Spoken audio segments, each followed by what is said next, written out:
তেসরা নভেম্বর সন্ধ্যায় বিএনপির মহাসচিব মির্জা ফখরুল ইসলাম আলমগীর 237 জন নেতাকর্মীকে বিভিন্ন আসনে ধানের শীষে মনোনীত করার ঘোষণা দেন। এরপর থেকে দেশব্যাপী মনোনীত প্রার্থীগণ নিজ নিজ আসনের নির্বাচনী এলাকায় গণসংযোগ এবং তারেক রহমানের 31 দফা লিফলেট বিতরণের কার্যক্রম ব্যাপক আকারে চালিয়ে যাচ্ছেন। এরই ধারাবাহিকতায় রংপুর 3 আসনে বিএনপির মনোনীত প্রার্থী জনাব শামসুজ্জামান শামু তার নির্বাচনী গণসংযোগের কার্যক্রম পূর্বের তুলনায় বৃদ্ধি করেছেন। 4 নভেম্বর সকাল 11টার দিকে রংপুর নগরীর কেরামতিয়া মসজিদ প্রাঙ্গণে উপস্থিত হন শামসুজ্জামান শামু। সেখানে মোনাজাত শেষে মনোনীত হওয়ার পর প্রথম গণসংযোগ শুরু করেন তিনি। দুপুরে রংপুর নগরীর সিটি বাজারে মহানগর বিএনপির নেতাকর্মীদের সাথে নিয়ে নির্বাচনী গণসংযোগ এবং 31 দফা লিফলেট বিতরণ করেন মহানগর বিএনপির আহ্বায়ক শামসুজ্জামান শামু। এ সময় সিটি বাজারের ব্যবসায়ী এবং ক্রেতাদের সঙ্গে কুশল বিনিময় এবং ত্রয়োদশ জাতীয় সংসদ নির্বাচনে ধানের শীষে ভোট দেওয়ার আহ্বান জানান তিনি।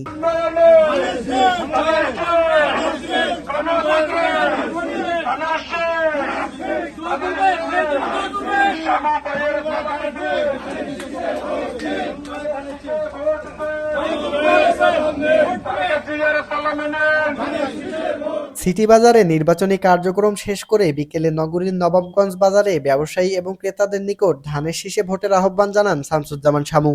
তারুণ্যের